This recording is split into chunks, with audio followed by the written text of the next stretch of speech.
Welcome to Financial Repression Authority's Roundtable Insight, where the best fund managers, economists, and industry leaders discuss the key investment issues and challenges in the current macroeconomic environment.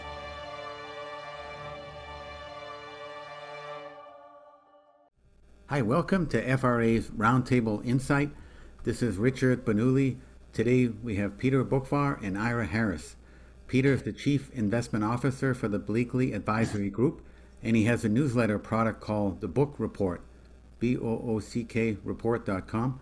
It offers great macroeconomic insight and perspective with lots of updates on economic indicators. Ira's hedge fund manager, global trader in foreign currencies, bonds, commodities, and equities for over 40 years. He has served as CME director from 1997 to 2003, and also a stint most recently. Welcome, gentlemen. Thank you. Thanks, Richard. Hi, Ira. Peter, it's wonderful. I can't wait for you to get out to Scottsdale. It's beautiful. Great. I'll be there either February or March, but I will let you know. I'm keeping your seat warm. Okay. Thank you. Great. Let's begin with a discussion on your current view on the global economy and the financial markets at a high level. Peter? So we are in a situation where inflation is proving to be more persistent and sustainable rather than transitory. I've been of that belief since last year, but I think it's playing out. And what we're seeing now is that the factors that are causing the inflation with a lot of these, inflation is double-edged. It's supply and demand. So I don't want to make it imply that it's only supply-driven, but a lot of these supply-driven issues now are itself slowing the economy, and inflation itself in terms of consumer reactions to it is also slowing demand as well, as inflation is running faster than consumer spending. So real spending is actually down. So third quarter GDP, if you listen to the Atlanta Fed and their estimates, is expected to be zero, essentially, no growth. Their estimate was 6% a few months ago. So rising inflation that's cutting into real GDP, and you have an interesting situation for the world central banks, where at least from the Fed's perspective, they'll start next week by announcing that they're going to be trimming asset purchases, and that should take them into the summer of 2022 before they even get around to discussing getting rates off the zero bound. So it is an interesting moment where you have the stock market at a high, just as we're about to get Fed tightening, and not just Fed tightening, but global monetary tightening. And like I said, inflation being sticky and cutting into corporate profit margins, depending on to what extent you can pass it on. So it's an interesting moment that many investors who were either not born in the 70s or were children like myself in the 70s watching cartoons, not really accustomed to this macro environment. And your thoughts, Ira, also relating to the monetary policy trends? Well, but let me, we have a question from an outsider of a group who I sit with, and Peter knows of him. I'll put, his name is also Richard, and he asked a question to me as long as we were sitting here, and he's really one of the best real estate people I know. So he really knows real estate, and therefore he knows money. And it boggles his mind when there's all this discussion about the inflation. Why, you look at the 30-year today, you look at the 10-year, and rates are going lower. So for somebody who needs to pay attention to the financing world, how can this be? It's so confusing. So, it's really something that we have to delve into as to how could rates possibly be going down? And it's not just today, but we know that the curve has been flattening, which flies in the face of what would be conventional wisdom, even though our respect for conventional wisdom is conventionally low.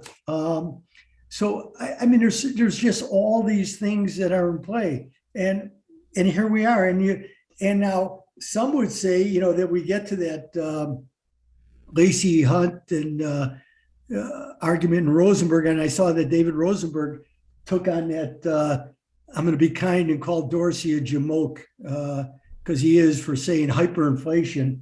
I mean, what do you just throw bombs wherever you want and wherever they hit? I mean, that was a ridiculous comment. Are we going to have 4%, 5%, 6%, 7% inflation in the Rogoff model of how to relieve the debt that Lacey Hunt views as such a deflationary force coming forward? So is that why the bonds getting in front? But then I think the bond market has to be. I would doubt that, because why would they? If they're more worried about inflation, and we know that the Fed is not going to respond to inflation. We know that. They say some silly things, but they're as worried about the job situation, even though, like last week, we heard from Clarida, right? Clarida, yeah, and I'm quoting, he says, I myself believe that the substantial further progress standard has more than been met with regard to our price stability mandate, and has all been met with regard to our employment mandate. Well, that's a ridiculous comment when you have Yellen and Powell himself maintaining, 3-4 months ago, that the real rate of unemployment was closer to 9.5% than it was. So I just don't get any of this. And they throw up so many smoke bombs that obfuscate more than they ever clarify. And I think that's why we are where we are. But it still comes back to the issue: why are rates lower? Is it totally because the Fed is just so active in the market that, people say, oh, people have been shorting the bonds? It's very difficult to short the bonds. I mean, you could do it as a trade. I've been trading the 530 curve back and forth, and it's been so volatile. It's been a great trade because that's where a lot of people seem to be setting in, and bond volumes in the future market are growing dramatically. You could see it in CME daily volume numbers, by the way, and that's why the CME stock is approaching back to 220, because volatility increases and bond trading increases. So we have all these things going on, and we'll get to the dollar and other things, but I think to use the words of Alan Greenspan, we're at a conundrum. How can rates be going lower when the whole discussion? I mean, you have somebody like Jack Dorsey out yesterday throwing the bomb of hyperinflation. So very confusing. Your thoughts, Peter, on the short, medium, long term for interest rates in the bond market? Well, I completely agree with what Ira said. I do think, though, that sort of the weight, or the anchor, I should say, that keeps rates low is the Fed, obviously having the Fed funds rate at 0, and the ECB and BOJ having negative interest rates. I mean, that is just a natural pull downward on where longer rates go. That said, the U.S. 10-year at 162 still started the year at 90 basis points. The 5-year at 118 started the year at 35 basis points. So the bond market has essentially raised interest rates by 75 basis points on the shorter end. So yeah, if the Fed funds rate wasn't at 0 and we were having these kind of inflation numbers, we would have higher interest rates. But we still have had a nice move up in rates in the context of general rate suppression. I think always the $64 trillion question, I guess you can call it, is if, now I talked about where the administered rates are set by the Fed and others, but where would the 10-year be if the Fed wasn't doing QE? I don't know the answer to that. So that's another dynamic that we're about to see, is where do rates go when the Fed does less. But, and Ira knows this, is that since the Fed initiated QE1, rates went in the opposite direction at which they wanted them to do.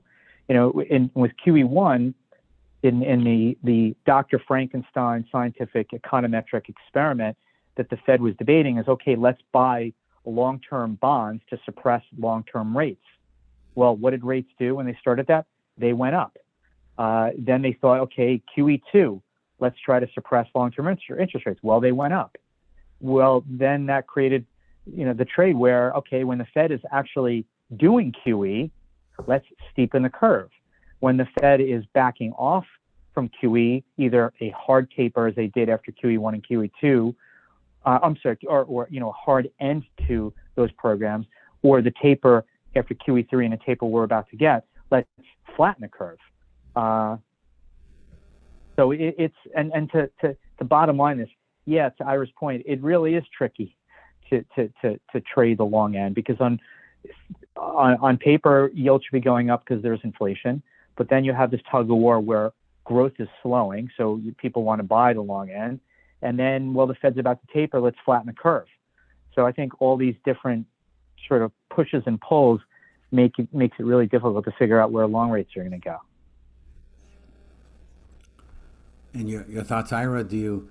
I mean, that's absolutely right. And somebody put out something yesterday or 2 days ago that somebody sent to me about getting short the bond market, because there's all these hedge funds who are getting all these trading funds and banks getting short. I said, you know what? The problem with it is it's not only that the Fed is in, and I think if you read Lori Logan's last speech from October 14th, she really clarified things far better than anybody else at the Fed, by the way. And Lori Logan runs the trading desk of the New York Fed. So she was really, really good. It's a well-read worth piece. But one of the biggest entities missing, and I can't stress this enough, the Fed balance sheet is $8 trillion, right? Now, yes, a lot of it is in the short end, meaning between 3 month or 1 month T-bills and 5 year. But the Fed does not hedge its portfolio. So they have been an acquisitor of all this paper, and they don't hedge it. So imagine if the Treasury had been pumping out all this paper in order to fund deficits, and it was in the hands of actual firms that would hedge it because they were worried about the value of it. The Fed doesn't care. And I'm going to quote Jerome Powell. They don't care because they have a printing press. So that takes away one of the greatest forces of what the bond vigilantes would have been salivating at. It's just not there to help them, and it makes the trade even that much more difficult. And let's look at currencies. So what are your thoughts, Peter, on the US dollar, euro, British pound, yen, and yuan? Well, I want to expand that because the dollar has been trading well against some and not well against others. That's traded well against the yen because I think the yen has really traded off, not necessarily on the dollar, but where energy prices have gone. Because Japan imports most of its energy needs after shutting down most of their nuclear reactors after Fukushima. So what I've noticed, at least over the past couple of months, is that it's traded sort of in relationship to where energy prices have gone. On the flip side, the rise in energy prices and other commodities have put a better bid to the Australian dollar and the Canadian dollar, and the Russian ruble, but not really to the Brazilian real because of all the political challenges in Brazil. Then you have the dollar, which is trading a little better against the euro lately because of the Fed about to pick up the pace on, or at least initiate tapering, where while the ECB has, the ECB is going to be even slower than the Fed in pulling back. Against the pound, it's sort of interesting. It's been more of a range trade against the pound. And it's also been a range trade against the Mexican peso. And I bring that up just because Mexico is such a large trading partner of ours. And against the yuan, the Chinese yuan trade's great. And that's because they have an ever-growing trade surplus with us. And that's also one of the reasons why the euro is at 116 instead of 106, also because of the large current account surplus that Europe has with us. So that's the one bigger picture challenge for the dollar, outside of cyclical moves here and there, is that the very large and rising trade and current account and budget deficits typically leads to, over time, depreciation in one's currency. So if there's really not a homogeneous answer of, okay, the dollar's up or down. It's very much a mixed bag here. And keep in mind, the DXY, 70% of the DXY is euro and yen.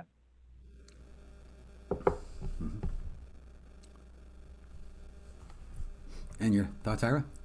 Okay. So much of what Peter said, I agree with.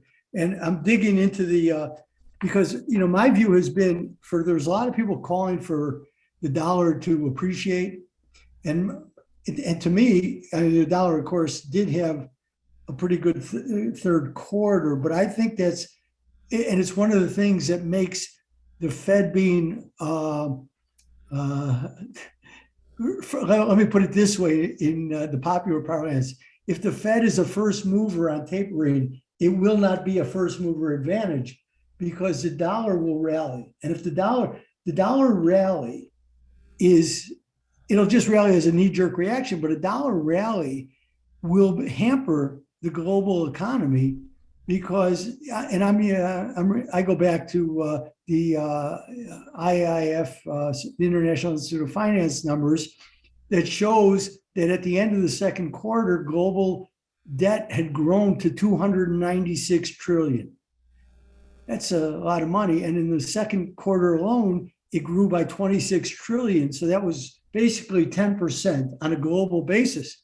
Now, of course, it's not all in dollars, but the dollar is, even if we used its number as a reserve currency of 60 to 65% as a funding vehicle, any type of rally of that size in the dollar would really slow the global economy down and make Lacey Hunt's argument come to fruition, which I don't think anybody wants with Lacey Hunt is with the vast amount of debt that exists out there. You don't want to get into that situation. In fact, in his third quarter letter, and I'm quoting, he says this: adding to the situation, the most widely followed measure of the US dollar at the end of the third quarter was at the highest level in a year.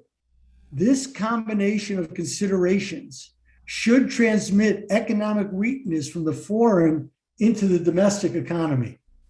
Now, I'm more worried about the foreign because the debt load is just unbelievable. And I think Janet Yellen is very aware of that. I'm not sure Jerome Powell is, but Powell is strong in some areas, but I don't think in that area. Now, of course, somebody could whisper in his ear, and I'm sure that they will. But moving the dollar higher will not play well to the global economy. But everything Peter says, right? To me, one of the great paradoxes is the weakness in the yen. It's not a paradox; it's an enigma. But the enigma is easily solved because I believe that the Japanese use, like the government pension investment fund of Japan, which is close to $1 trillion in funds, that they use their pension and insurance companies to move money. There's nobody who invests more money around the world than the Japanese. So by moving all that money, they buy foreign bonds, they buy foreign equities, they do all types of things, and it keeps pressure on the yen. Because when I look at the yen, Ira, do you think the yen's also trading with energy? Peter, people say that, and believe me, I'm a believer in that. While you were watching cartoons and I was and I was out going to banks on Wall Street, I used to sit and talk because I traded a lot of currency. I had a currency arbitrage in Chicago to New York, and I would sit and talk to the bankers and explain exactly that. I said, "Oh, I'm getting short yen when oil prices were going up, and long sterling at that time because of the North Sea oil, and we called it the petro spread." There's a remnant to it, but I don't think it's as great as it was, and the impact is nearly it was. There's some of it, but Europe has just as much an energy crisis, maybe worse in Japan right now. And the euro yen, we know we just got up to 134, which was a very strong level of the euro against the yen. So I don't, yes, because it has to be because the algorithms are driving it again. And as a trader, I respect that. But I'm sitting here and I scratch my head and I go,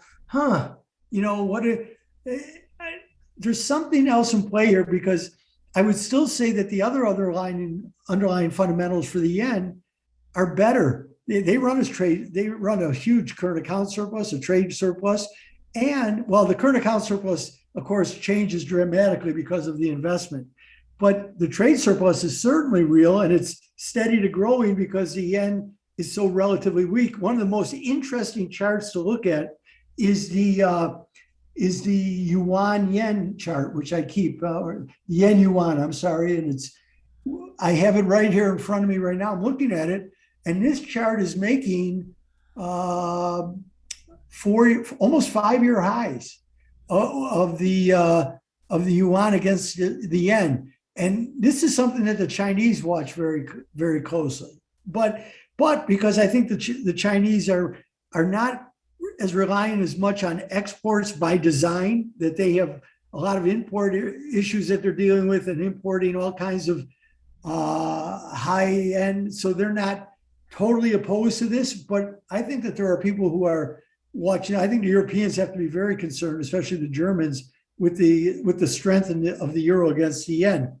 So I mean, and Japanese inflation is certainly more subdued than any of the other developed world, right? Can we agree on that? So the real yields, even with the Japanese 10-year at 10 basis points, are still better in Japan than they are in the US, than they are in Germany, than they are, so I don't know. There's a lot of things in play, but I think the biggest force is Japanese investors driving money all over the world. And I think a lot of that is nodded and winked at by the authorities. And of course, we do have a big election in Japan. It's all of a sudden become a big election especially because of last Sunday's election vote and the by-election. It was a surprise. So this could be very interesting because what it'll be for Abenomics and the status quo, which is going on. So we do have to watch that. And I know Peter's been dead right on the British pound. When all the naysayers about Brexit were couldn't wait to throw enough crap on it, Peter was very adamant that the Brits would do well. And I think for the same reason I wasn't as vehement in my bullishness, but Peter, the fact that Britain was going to be more dynamic, and they weren't going to sit there and let everybody just eat their lunch. And I think that's borne out. And a lot of people who got short the pounds because they believed the headlines, and I'm talking people who created them, like Jamie Dimon and like Blankfein. I can go on and on and on. People who just couldn't throw enough crap on the Brits. Obama's comment that they're going to go to the back of the line. Well, it's been anything but that. And today, I know Peter and I were talking about it before we came on. There was actually some very good news or interesting news for the Brits, because they're trying. It was an FT article, and China says to shut out China with revamped nuclear funding model. This is something to pay attention to, because the big Hinkley Point project and other projects of nuclear power being built in Britain, I've maintained for 6-7 years, and I have many blog posts that talk about that the Brits should have allowed this to be funded with European debt, and the bonds turned and sold to the ECB, because the ECB, of course, is busy buying corporate bonds of all types of duration and origin, and especially because Hinkley Point was 80% being built by the French firm EDF. So it's certainly a big part of Europe. I think the Brits made a huge mistake, but maybe they're coming to their senses and will wind up funding this. It's a perfect storm, as Peter and I talked about, because look, the rates are so low. The debt will be owned by the ECB. If the project comes in over, okay, it'll be easily funded. And if the project turns bad and the bonds become questionable, like we remember the Washington state bonds in the US, what were called the Whoops bonds back in the late 80s, if the nuclear power can't pay for itself, let the ECB eat the debt, because they have a printing press anyway. So they'll just print more money and cover the debt. It's the perfect storm for Britain. They should just shove it right down their throats. And nuclear is also, interestingly, getting a bit of a renaissance in the whole clean energy discussion and the price of uranium has gone up rather sharply. Yeah, another very, very good point. Yeah, that's right. And you can look at the stocks, and I know you do. Camco. Yeah, I've been long Cameco. Yeah. Yeah, I know. And you know what? You've been another area where you've really been strong in. Yeah, but Ira, with full admittance, I lugged that stock around for a long time waiting for uranium to rally. So that was not an easy investment. No, and you know what? Again, that'll be one of Merkel's bad. We can go on, and we should probably do a whole thing on Europe. But Merkel is going to go out and leave a lot of bad things. And one of them was turning off the nuclear power plants in Germany because huge mistake. Yeah, huge mistake. Because last I looked, the chances of a tsunami or any type of disaster to that order, yes, you can always run earthquakes and other things, but German technology is such a high level, and so was Japanese. But that was, I mean, I can have some statistician tell me what the probabilities of what happened to Fukushima happened. But even the Japanese, and that's to your point, Peter, about Japanese energy. Japan can still turn on nuclear power plants. I mean, Fukushima will not be turned on, but there's a lot of other nuclear power plants run by Tokyo Power that can be turned on fairly easily. So they have alternatives there. Germany, what are they going to burn more of that terrible lignite brown coal? That's the worst stuff in the world. Yeah. What are your thoughts on that, Peter, in terms of ESG initiatives and projects affecting commodity prices? Well, I'll first say this about ESG. I think, while certainly the goals are worthy, I think the problem is that ESG, generally speaking, is very subjective. One person's ESG is another person's vice, and vice versa. And you can be sure that all of corporate America, small, medium, big-sized companies, are in touch with consultants saying, help me be ESG compliant. So you'll reach a point where everyone is technically ESG, therefore ESG sort of loses any relevance. A good company wants to be a steward of all three. Now, that, of course, and I was actually looking at, there's an iShare ESG ETF, and it's essentially an S&P index fund. And if you look over the past 12 months, its performance has exactly mimicked the S&P 500. So here you have BlackRock that has basically put a wrapper on an S&P index fund and call it ESG.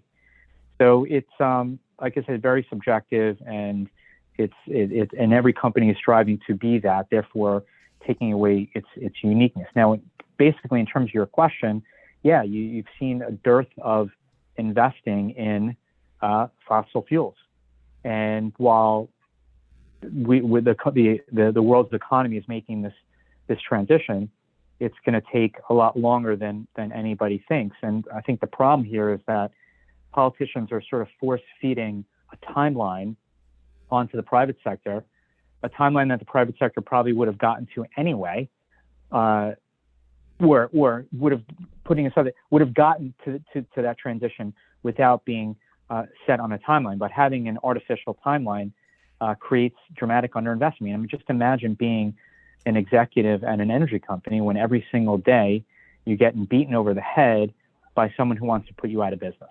Mm-hmm. And you're not thinking, okay, within that context, let me invest in all these different projects. No, you're thinking, okay, where can I not invest? Where can I just run this business for cash and dividends and share buybacks? And therefore you have underinvestment. I mean, it's very easy for people here to say, oh yeah, let's just all drive electric vehicles, but these cars still have to be plugged in. And what we saw in the UK, where the wind literally stopped and coal and natural gas plants had to be turned on immediately, and that we have to be more realistic about where this energy transition is going, the pace at which it is, and what the ultimate mix will be.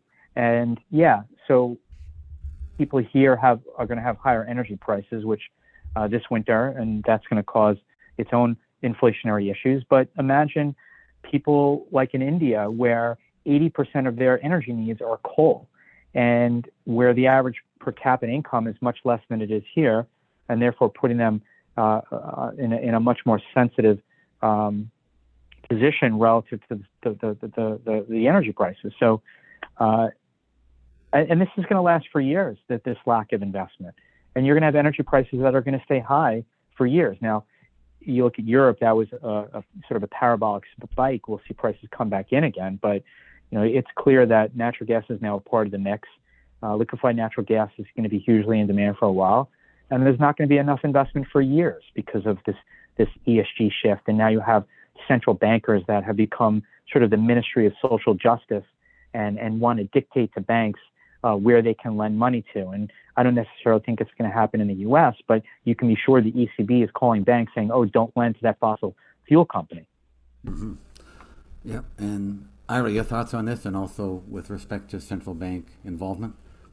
Yeah, well, the central banks, and I think the central banks have been warned that it's another one. They're biting off one more element. And how many things, even Larry Summers last week wrote that op-ed, which, people have given me some crap because I call Jerome Powell the Minister of Social Justice, because he was, remember the battle cry, and that was my criticism of the Clarida piece, the battle cry from Jerome Powell was, we will not sit still on our employment mandate until everybody who lost a job through no fault of their own has their job with equivalent pay. They're back in that saddle, right? How many times did he say that? So even Larry Summers said, wow, you're biting off way too much. Pay attention to what you're supposed to be paying attention to. And Larry Summers called it wokeism. He said the Fed has gone to wokeism. So I think that there's absolutely, and certainly Christine Lagarde, in an effort to keep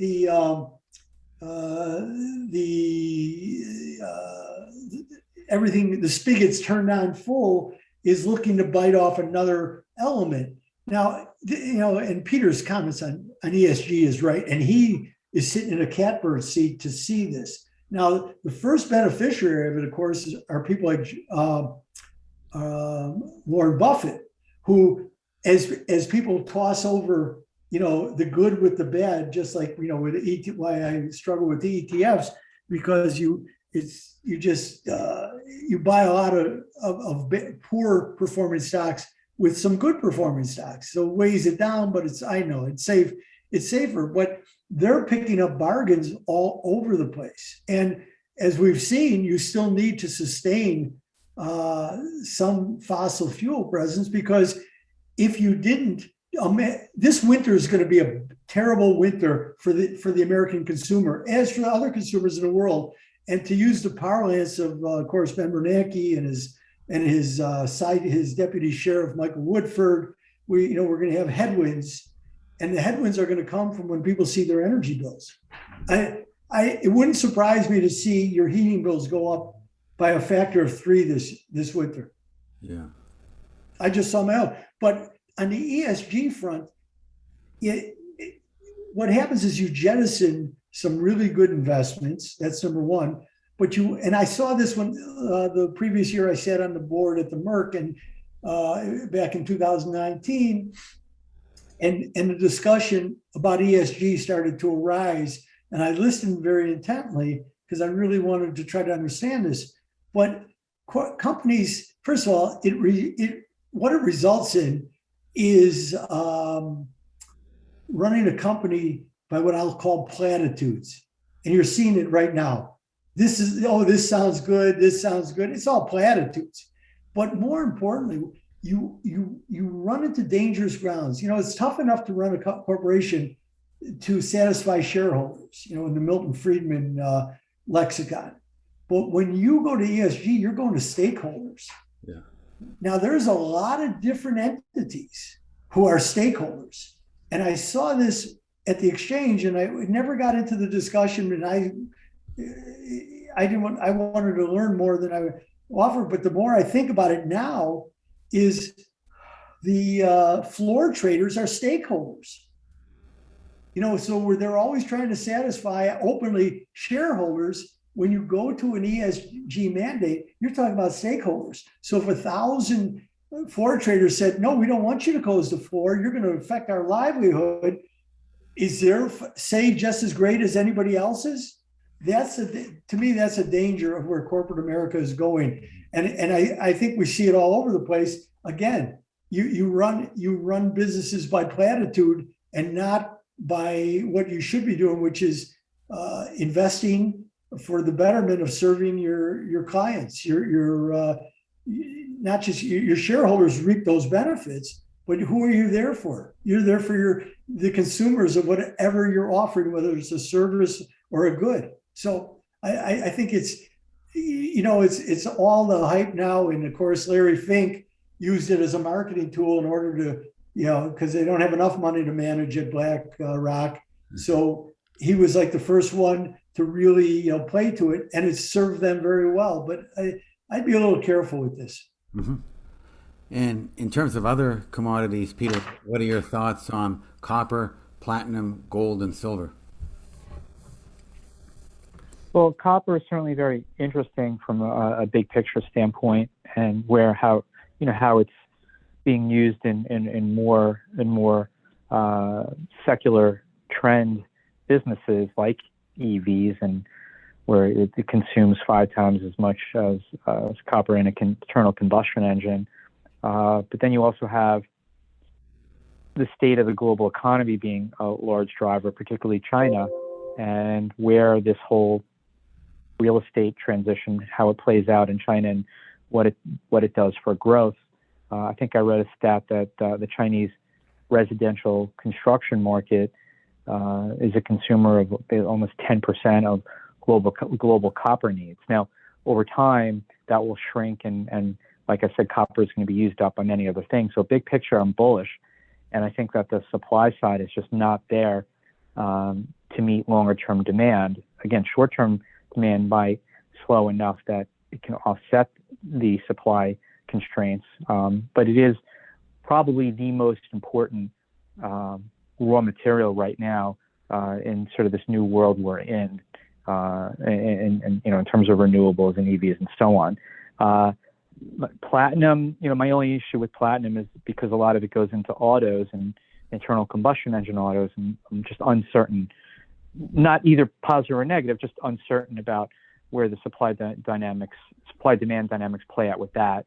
Mm-hmm. And then with gold and silver, I remain very bullish. I mean, at the end of the day, I think people are going to realize that inflation is going to be running much faster than central banks' desire to counteract that, and therefore we're going to have deeply negative interest rates for a while to come.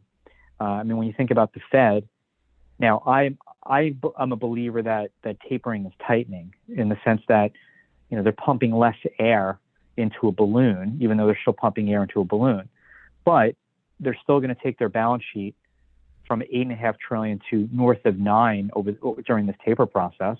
And even if they can finish it, if in the summer of 2022, rates will still be at 0. So real rates will remain deeply negative. And if we keep spending money like drunken sailors and keep this very high trade and budget deficit, that'll keep a lid on the dollar, which would also be positive for gold and silver. So now they've been trading very poorly for this year. It's been a big disappointment after the good year they had last year. But I think a lot of the recent underperformance before this recent rally of the past couple weeks is, okay, the algos say the Fed's about to tighten, let me sell gold and silver. Our rates are ticking up, let me sell it. The dollar index or the euro and the yen are bouncing against the dollar, let me sell gold and silver. But I think that has now played itself out.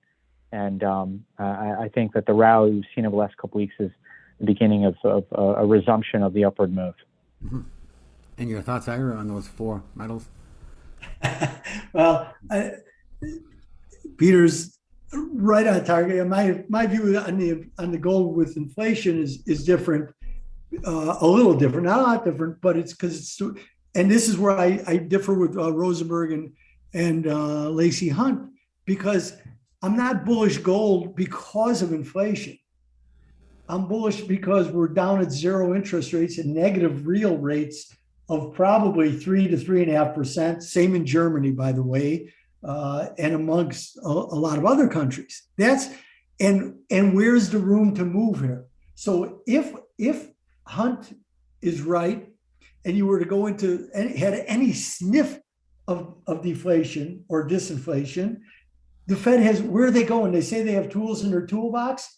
That's what scares me, because we see how fast they run, and any hint that there's going to be a slowdown that could send prices lower. And now, because they've defined, well, I'm not sure how they've defined it. I know that they've defined transitory as dealing with the rate of prices and that they'll slow down and stabilize. But if according to their metrics, they actually start to turn down, what is going to be the response? And we are in this situation now.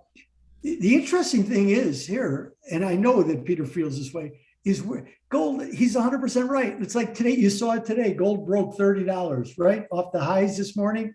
It's just people trading it. There's a lot of I think that there's a lot of sovereign wealth funds trading it. I think there's all kinds of entities that we see trading it who we've never seen before, who've really have got so much money to play with. So it's just, I traded, but I'm so patient, where I used to be a very aggressive trader. I wait. And here's a perfect example today. I got rewarded both in gold and silver, as I did last Friday. We saw the same type of movements off of highs. People come in. But let me pose this question, because it's going to be a blog question of mine. In 1980 and 81, when Paul Volcker came in to slay inflation, right? Mm-hmm. He was able to raise rates. Yeah. But of course, the deficits were not nearly as big. So funding them, can you imagine of funding today's deficit with rates at 10% in order to crush, I'm just at 5%. I don't have to go crazy, 5%. Can you imagine what would take place in this country? The discussions about social programs. And speaking of that, and I know Peter and I have discussed this a little bit. Powell has a lot to answer for. The first question at the next Fed press conference, which is next week, ought to be, Chair Powell, the Social Security Administration just raised cost of living 5.9% for the Social Security. Who is wrong here? Is the Fed wrong with inflation being transitory? Or is the Social Security Administration right in putting forth an almost 6% increase in the cost of living? Those are two things that just don't meld. But that's, of course, more government outlays. And that prevents the Fed from even moving. So Peter is right. And we're hanging up here at gold and silver with all the arguments, Bitcoin at $60,000. I hear every one of them. No, because even unlike in 2013, when we've seen really good corrections in the Met, when the gold dropped from 1650 down to 1048, I believe it was. So that was a significant. We have not seen that. Peter's right. It's just grinding sideways because nobody's sure really what to make of it. But the issue is the Fed has no latitude here, if there is inflation, to crush inflation, except to use the Rogoff and Carmen Reinhart dragged into it to let inflation run, not Jack Dorsey's hyperinflation, but what Rogoff actually puts forth as a way to limit the stress of the debt overhang. Let inflation run 5%, 6% for 5 or 6 years, 4 years, 3 years, whatever, which will ameliorate that issue. And that's why gold holds up here. And I think, Peter, I think, there's all kinds of technicians. I can give you a range that if we get above 1825 to 1860, if we get there in November, I think you'll see gold make new highs by the end of the year. And Peter, what are your thoughts on gold and silver prices? how they will be affected if and when central bank digital currencies are rolled out, like maybe the Fed coin in the U.S. or other countries. Any ideas on how that could play out? I honestly don't know. I don't think we're going to get one here for a while. I mean, I think we have to understand that the Chinese wanted digital currency because they can track everyone's transactions. It's much more difficult in the U.S. where people rely on privacy, and there's still a large part of the population that uses cash. I don't think if you were to poll the average person, would you be happy with a Fed digital currency where every use of your phone to pay for something is being watched by the Federal Reserve? That's not going to go over too well in this country. So I'm not so convinced that this is something that is happening so soon here, unlike it definitely happening soon in China. Yeah. Any thoughts, Ira, on that one? Yeah. You know what? Nobody knows how this is going to play out.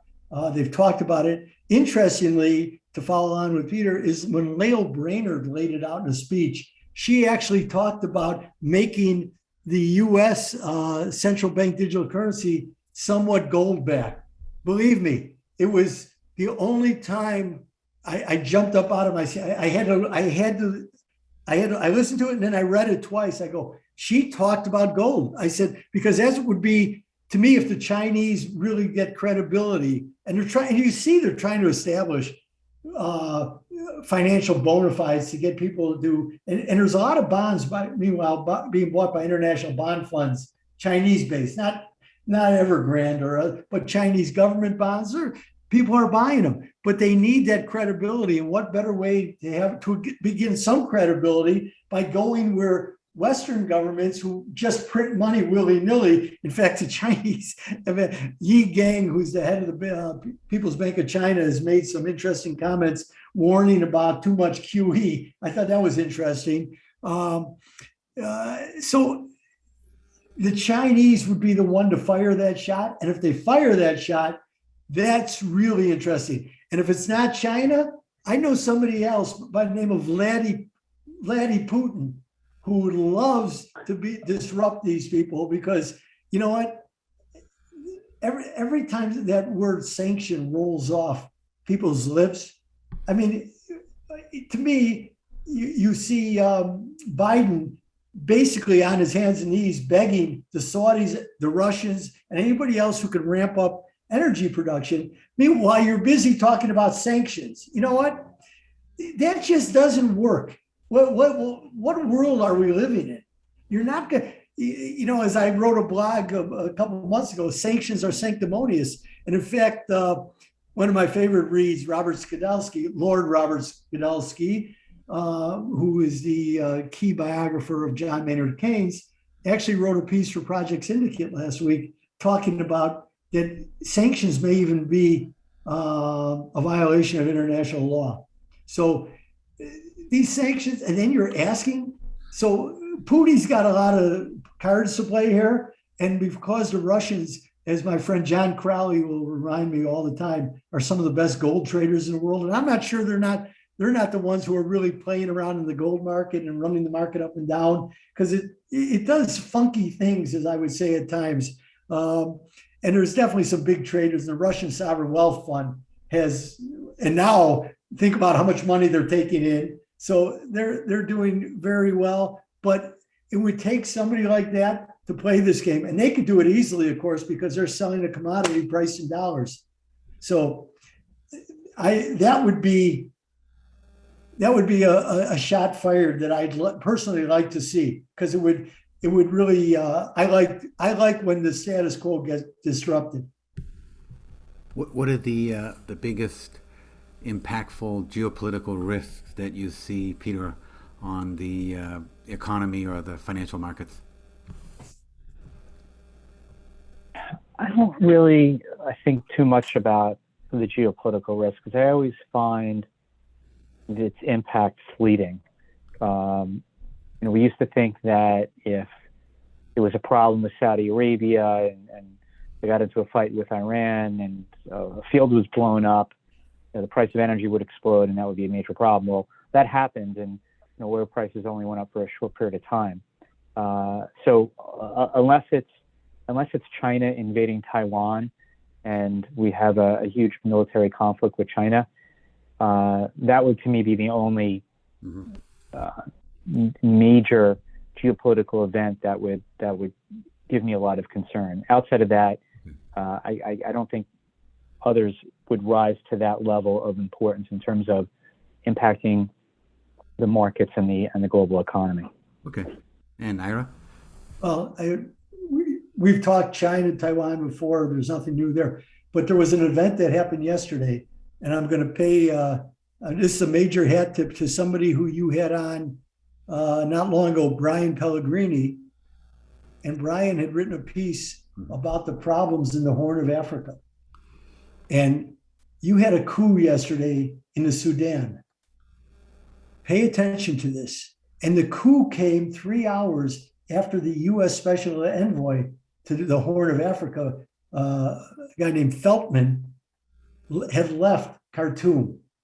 That's when the coup happened. Now, while Peter was not even watching cartoons yet, and I was out demonstrating against for Allende, against the coup in Chile, which was absolutely fostered by Henry Kissinger. The United States does not have a good history. We can go back to 53 to Mossadegh, but it was Pinochet, which came in with the Chicago School down in Chile.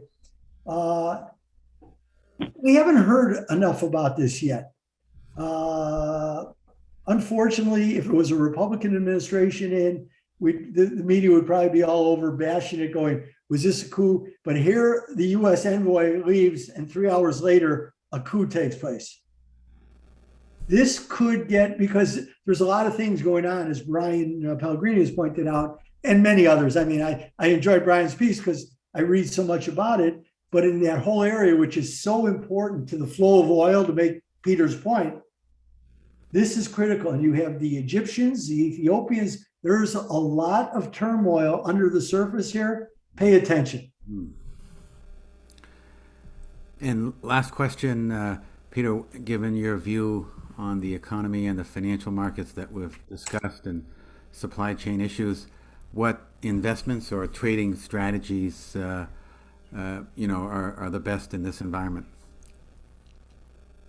I'm still long energy stocks. I particularly like the large integrated ones in Europe that are still very cheap, pay good dividends, and they've been discounted because of their shift to wind and solar. But I still think that they have dominant positions in global natural gas, liquefied natural gas, and that even by 2030, renewables will still be a small percentage of their overall portfolios. And these stocks are still below where they were in February 2020. We talked about gold and silver. I'm bullish on that, and on also the miners. And I still think that there are a lot of good opportunities overseas. And UK stocks are cheap. There are a bunch of stocks in Asia that I find cheap. I just think the US is just, it's been expensive for a while. And the question is always, when do valuations matter? And, I'll argue that in a stagflationary type environment that we're in right now, at the same time the Fed's about to start raising interest rates, that I can more easily argue for a lower PE multiple than a higher one. And we'll see to what extent earnings can offset that. But when you look at every notable equity market correction since 2010, when QE1 ended, everyone outside of COVID and the Yuan devaluation in August 2015 was surrounded by either the end of QE, the tapering of QE, or a rise in interest rates. It was saved in 2017 while the Fed was tightening because of the reaction to the corporate income tax cut. But outside of that, it's hard to skate by a Fed tightening and what will actually be global tightening, because outside of the BOJ, almost every other central bank is going to be tightening. It's going to be tough to skate by that. So I think valuations begin to matter, and I think investors should focus on that. Mm-hmm. And Ira? You know what? I'm still basically, because Peter and I have agreed. So my portfolio, I've actually lightened up here over the last couple of days. When I say lightened up, I took 20% off of the largest stock portfolio I've ever had because I have a signal that I've waited on for months and months and months, and it's kept me from being short the market at all. And now I'm actually taking some stocks off, and in my more aggressive futures trading, actually starting to nibble at the short side of the S&P market um, because I have the signal. But in the world of zero interest rates and with nowhere to go, I don't know. We've never been here when I've played with this signal. So as long as I've waited for it to get here, it has. But I still maintain my investments in the ag sector. These have all been very good. The only banks I own, I think, are foreign banks and UBS. But I took some UBS off into this rally because UBS is at like came out with the earnings this morning. They were great, and they were great for the right reasons, which is they're making their money on their managing private wealth, which is what they do well. They got out of the idea that they were going to outtrade Goldman or some of the more aggressive banks. It just doesn't work. Deutsche Bank made the same error. I'm actually looking for Commerzbank still to make a move, only because 10% is owned by Cerberus. And when the private equity groups, and they don't pay a dividend, so it violates everything I do with financial stocks because there's no dividend involved. But they've been trying to merge Commerce and get it out of the way for so long that, and because the private equity people are in there, I'm taking a risk that I usually don't, because this is really it's been a really good run here for me with certain stocks. So I've allocated to that. And I'm long Japanese bank stocks, which I know is ridiculous, but they've been a really nice placeholder for the last 15 months for sure. So I still stay there. I might get surprised and hurt come Monday after the Japanese elections if certain things play out. But I'm really not going to get hurt. They pay a nice dividend, and they'll keep me through it. It's a silly reason, but if Japan ever really does something that's going to relieve the damage done for years and years of bad policy under Abenomics, they tried, and the banks have really underperformed, especially relative to where the Nikkei is anyway. But here's where we sit, and so I still like the mining companies. I think they're a little too tied to the daily price of the metal, but these are a group that needs to start paying some special dividends out, because like Peter talked about with uranium miners. You know what? People have sat and invested with you and been patient with you. It's about time to reward them. I know that Glencore does it. Glencore is my biggest mining holding because they pay the dividend from nowhere. So stocks like that, I really like. And if inflation takes off, like Dorsey talks about, then I'm really well situated. And if things just muddle along here, they've proven to be the right place. And China is going to do everything they can to sustain their economy, and everybody else is doing it. So, and one for the growth that I look at ABB. It's not performed well of late. They've had decent earnings, but the stock's been under pressure. But if Lagarde does in Europe, what I think Lagarde is going to do, because she has no way out here. I don't know how and she said it herself again, that because rates have stayed low for so long, and she's very exact when she says that firms and households have taken on so much debt that they really don't know how fragile the financial system is, and they have to be very careful about how they remove the liquidity and then they actually start raising rates. So I'm expecting to see some massive infrastructure projects. So I really like ABB. And when it comes to green energy projects, which I think they're right, but I agree with Peter, the market should be driving it. I think that they're one of the few players who really knows what they're doing in designing those huge, massive infrastructure projects coming our way. So that's what I'm looking at. Great. I'm long ABB too, Ira. Are you? I agree. I'm long it as well. Yes.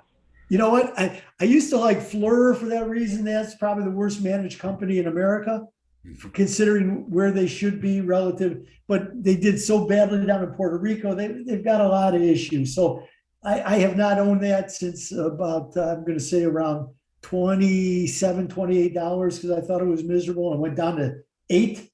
So, and I was tempted, but I said, no. It's just bad management where I can buy ABB, and they're so far advanced in the huge software development project for these projects for nuclear reactors. So if you're in nuclear reactors, and I have a question, Peter, do you or Richard, do you know? My friend Richard said to me that it takes 12 years to build a nuclear power plant in the U.S. 12 to 15 years. Do we see that in other places of the world? Because the Chinese are actually pretty good at expediting. That doesn't mean that they're safe, but we know that they have an ability to expedite projects like this. And I don't know what the projection is. As much as I know about Hinkley Point, I don't know what the projection for the development is. Not sure, but it could be a long time. Well, Regulatory. yeah, Southern Company, I think is the company right now that is the only company in the U.S. that is constructing a nuclear plant, and I have to go back to see when it started, but this has seemingly taken forever, and that's why I know that there's a push to have these smaller modular reactors that that would sort of replace these big ones. Actually, so I just Googled it. The Georgia nuclear plants were approved in 2012, and it was supposed to start generation in 2016, and I don't think it's finished yet. Well, you know what? Those were the Pebble. Yeah, 98% complete. So it's well past its expected start date when it was initially approved in 2012. Yeah, you know what? Those the small reactors are the Pebble breeder reactors, which were, first of all, they were supposed to be very, very safe. But you know what? This is also something we'll look at. And I'm lucky because I have a daughter-in-law who is at the Atlanta Council in Energy. So I actually tap in and listen to, because she knows I'm interested in Jennifer Gordon. I tap into, and she's really good with this stuff. And they really put together great symposiums. But I tap into and listen to, not illegally, she sends me the links, Zoom conferences now with a lot of nuclear engineering and nuclear energy people. So this is interesting because with what the green movement from Peter and I are both old enough that when the Greens in Europe were totally opposed to nuclear energy, right, in the 70s and 80s and 90s because of the nuclear weapons, but others, they were opposed to nuclear energy at all. Of course, the French were always on the wrong side of that, those who are most politically correct in the world, but it didn't fit their model. And the French are probably the most heavily involved in the construction of nuclear plants. So this will be something, and maybe we need to do much more talking on this because it has an effect on foreign currency. It covers a lot of different, commodity costs and everything. So it's a good point. Well, great, insightful discussion. Gentlemen, how can our listeners learn more about your work? Peter? So they can read my daily macro misses at bookreport.com, BOCKreport.com, and they can learn more about our wealth management services at bleakley.com. Great. And Ira? Notes from underground, and I really I am trying to do more and figure out how to make our way more to more chat rooms so there's the interaction, rather than just sitting back, because we record, Richard, you record this, you edit it puts together, although the editing is is very good, and it's because it allows the discussion to take place, but maybe more interaction. I think there's a lot of value to that. I'm going to talk to Peter. I'm going to talk to a few people about it because I'm looking to elevate my presence too. And I think that's the way to do it because I have my friend Richard sitting here and he loves this interaction. The fact that you can ask real questions and nobody's going to screen them, you know. Okay. So, awesome. Thank you so much, gentlemen. all right, Peter. Thanks so much, Richard. And Ira, it was a pleasure. Yeah, always a pleasure. And I'll go guard your land so that nobody camps out on it. Thank you so much. I'll see you soon. All right. Hopefully, yes. Great. All right. Thanks. Yes. Bye, guys. Take care. The FRA Roundtable Insight Show is for informational and educational purposes only and should not be considered as a solicitation or offer to purchase or sell any securities. The investments, investment strategies, and investment philosophies discussed or presented on the show each involve their own unique risk factors which are not discussed on the show. Any discussions among the panel participants or responses to listener inquiries are based on the personal opinions of the panel participants and do not take into consideration the listener's suitability, objectives, or risk tolerance. Please be advised that you invest or speculate at your own risk.